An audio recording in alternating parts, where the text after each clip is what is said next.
Finally साथीहरु Samsungले lunch गरिसकेको छ हाम्रो नेपाली मार्केटमा Samsungको तर्फबाट Samsung Galaxy M21 अर्थात Samsung Galaxy M20 को दाजु नै भनौं न भन्दा फरक पर्दैन। यसको डिजाइन बिल्ड क्वालिटी खासै त्यति धेरै फरक चाहिँ छैन। यसमा विशेष भनेको चाहिँ 6000 mAh ब्याट्रीले गर्दा चाहिँ यो चर्चामा रहेको फोन मात्रै हो। यसमा त्यति धेरै डिजाइनमा त्यति धेरै फरक चाहिँ केही छैन।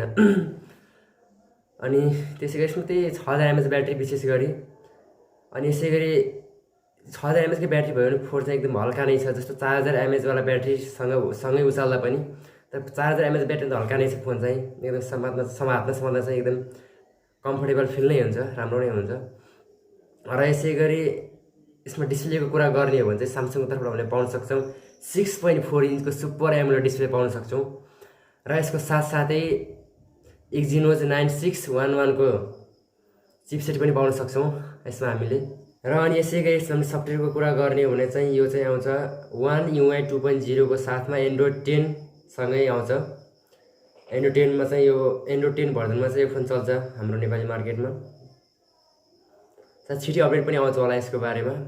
र यो चाहिँ आउँछ हाम्रो दुई भेराइटीमा, जस्तो 4GB RAM 64GB इन्टरनल वाला एक भेराइटी अनि अर्को आउँछ चाहिँ 6GB RAM 128GB स्टोरेज वाला अर्को भेराइटीमा पाउन सक्छौं हामीले यो नेपाली मार्केटमा। दुईटैको प्राइस चाहिँ अलि अलग-अलग रहेको छ।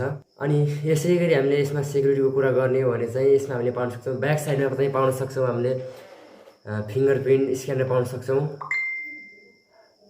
र अनि त्यसैगरी फेस अनलकको सिस्टम पनि यसमा हामीले पाउन सक्छौं। र अब हामीले कुरा गरौँ फोन किन्दा सबैभन्दा बढी चर्चामा रहने विषय क्यामेराको बारेमा। यसमा हामीले चाहिँ पाउन सक्छौं मेन क्यामेरा 48 मेगापिक्सलको प्राइमरी सेन्सर क्यामेरा पाउन सक्छौं। र यसैगरी चाहिँ 8 मेगापिक्सलको चाहिँ अल्ट्रा वाइड क्यामेरा पाउन सक्छौं। र साथमा रहेको छ 5 मेगापिक्सलको डेप्थ सेन्सरको लागि 5 मेगापिक्सल चाहिँ यसमा क्यामेरा रहेको छ।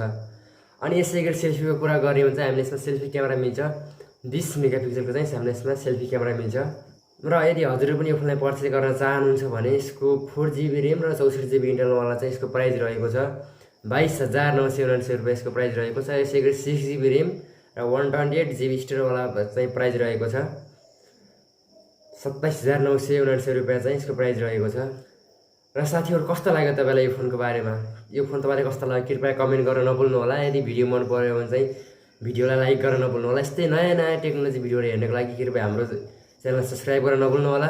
र कृपया हामीसँग यस्तै सब्स्क्राइब गरी यस्तै नयाँ भिडियोको लागि चाहिँ हामीसँग जोडिनु होला। र तपाईलाई यस्तै नयाँ टेक्नोलोजी सम्बन्धीहरु विभिन्न अपडेटहरु दिइराख्ने छौं। आफूले जाने जति कुराहरु शेयर गरेर तपाईलाई सिकाइराख्ने छौं। आफूले जाने सम्मका कुराहरु तपाईलाई चाहिँ अपडेट दिइराख्ने छौं। जस्तो टेक्नोलोजी सम्बन्धी कुनै पनि मोबाइल सम्बन्धी सबै कुराहरु चाहिँ तपाईलाई हामीले सिकाइराख्ने छौं। त्यसैका लागि चाहिँ हाम्रो च्यानल सब्स्क्राइब गरेर हामीसँग जोडिनु होला। हवस्, आजलाई यति नै, धन्यवाद।